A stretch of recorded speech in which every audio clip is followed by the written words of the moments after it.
আবু সালে মুসা একজন গণমাধ্যম কর্মী। তার পরিবারের সাথে দীর্ঘদিন ধরে জমি সংক্রান্ত বিরোধ চলে আসছে প্রতিবেশী দাদন ব্যাপারীর ছেলে সাদ্দাম ব্যাপারীর সঙ্গে। সেই বিরোধের জেরে স্থানীয় স্বেচ্ছাসেবক দলের যুগ্ম আহ্বায়ক ও বিএনপি নেত্রী নাদিরা চৌধুরীর অনুসারী রাশেদুজ্জামান রাশেদের নেতৃত্বে প্রায় ৫০ জন লোক আবু সালে মুসার বাড়িতে ভাঙচুর চালায়।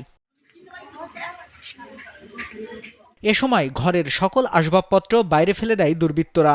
এমনকি ঘরের চালা ও টিনের বেড়া অন্যত্র সরিয়ে ফেলে। বাড়িতে লুটপাট চালানোর অভিযোগ করে গণমাধ্যম কর্মী আবু সালে মুসা বলেন, পুরো বাড়িটি মাটির সাথে পিষে ফেলা হয়েছে। শীতের সময় বৃদ্ধ বাবা মাকে নিয়ে এখন কোথায় থাকবেন জানেন না তিনি। বিএনপির স্বেচ্ছাসেবক দল নেতা রাশেদুজ্জামান রাশেদের নেতৃত্বে আজকে সকালে ২৫ থেকে ৩০ জন বা তারও অধিক ৫০-৬০ জন লোক আমাদের বাড়িতে হামলা করে আমাদের একদম ঘরে যা ছিল সব লুট করে নিয়ে যায়, চুরি করে নিয়ে যায়। এ ঘটনায় সাংবাদিক আবু সালে মুসার বাবা মা জানান, দীর্ঘদিন ধরে বাড়িটিতে বসবাস করছেন তারা। বাড়িঘরের সবকিছু ভাঙচুর করে ফেলেছে। সেনাবাহিনী ও পুলিশ এসে তাদেরকে রক্ষা করেছে, তা না হলে তাদেরকে প্রাণে মেরে ফেলতো। আবারও দুর্বৃত্তরা যে কোনো সময় হামলা করতে পারে এমন শঙ্কার মধ্যে রয়েছে তারা। সাপকলার জমি 18%। আমার জমি ওরা চুরি করে কড়াই করে নিয়ে গেছে। আমি আদালতে মামলা করছি মুনসুবে, সেখানে মুনসুব মামলা এখনও চলমান।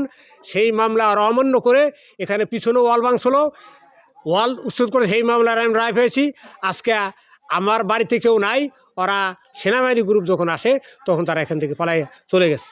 সম্পূর্ণ কিছুটা আমাদের ক্ষয়ক্ষতি হয়েছে। এখন আমরা যে কোথায় থাকবো, আমাদের থাকার মতন এরকম, আর এই মালামালগুলা নিয়ে আমাদের কি পরিস্থিতি, এখন এই পরিস্থিতি আমরা কি করতে পারি, সেই ক্ষেত্রে আমরা সরকারের কাছে সার্বিক সাহায্য চাচ্ছি। স্থানীয়রা জানান, জমি জমা নিয়ে বিরোধের জেরে রাশেদের লোকজন বাড়িটিতে হামলা চালিয়ে ভাঙচুর করে। পরিবারটির সবকিছু শেষ করে দিয়েছে দুর্বৃত্তরা। ওই যে জায়গা নিয়ে মামলা, এর আগে আসলো দ্বন্দ্ব, আসলে সেই দ্বন্দ্বের কারণে ভেঙে ফেলছে। উড়েছে আজকে 10 বছর হবো। 10 বছর বসবাস করছে আন্দু মাস্টার। অভিযোগটি অস্বীকার করে রাশেদুজ্জামান রাশেদ বলেন, তার বিরুদ্ধে ওঠা অভিযোগ মিথ্যা। বাড়ি ভাঙচুরে তিনি যাননি। না ভাই, এটা একটা ভুয়া রিপোর্ট। ওইখানে আমি যাই নাই। আর ওইটা আমার সাথে না, ওইটা হচ্ছে আমার চাচাতো ভাইদের সাথে তাদের বিরোধ।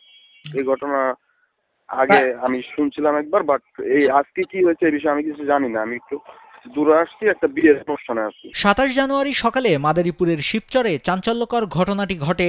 শিবচর থানার ভারপ্রাপ্ত কর্মকর্তা মোহাম্মদ রতন শেখ জানান, সংবাদ পেয়ে দ্রুতই সেনাবাহিনী সহ উপজেলা প্রশাসনের সমন্বয়ে পুলিশ ঘটনাস্থলে পৌঁছায় এবং ভাঙচুর প্রতিরোধ করে। ঘটনাস্থল থেকে ৬টি মোটরসাইকেল জব্দ করা হয়েছে। ভুক্তভোগীর পরিবার থানায় অভিযোগ করলে দ্রুত ব্যবস্থা নেওয়া হবে। আমি শেয়ার করলাম, আমি আমাদের স্যারদের সাথে শেয়ার করে আর্মিদের সাথে করে নিয়ে আমরা সেখানে ঘটনাস্থলে গেলাম। ঘটনাস্থলে একটা যে সবচেয়ে দুঃখজনক যে বিষয়টা লাগলো, যে একটা ঘর শুধু ভাঙি নাই, মানে ঘরের নিচের মাটি পর্যন্ত তারা নিয়ে গেছে। আসলে জিনিসটা খুবই খারাপ লাগছে দেখতে। এবং আমি অনেক চেষ্টা করছিলাম আসামিকে আটক করার জন্যে।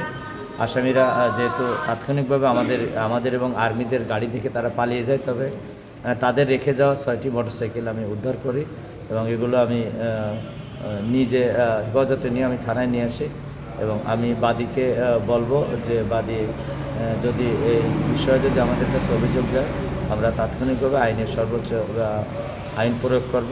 আবু সালে মুসা দৈনিক কালবেলার শিবচর প্রতিনিধি। তার বাড়ি ভাঙচুরের বিষয়টি নিয়ে মাদারীপুর জেলা জুড়ে নিন্দার ঝড় বইছে। নাইমুল হাসিব, কালবেলা।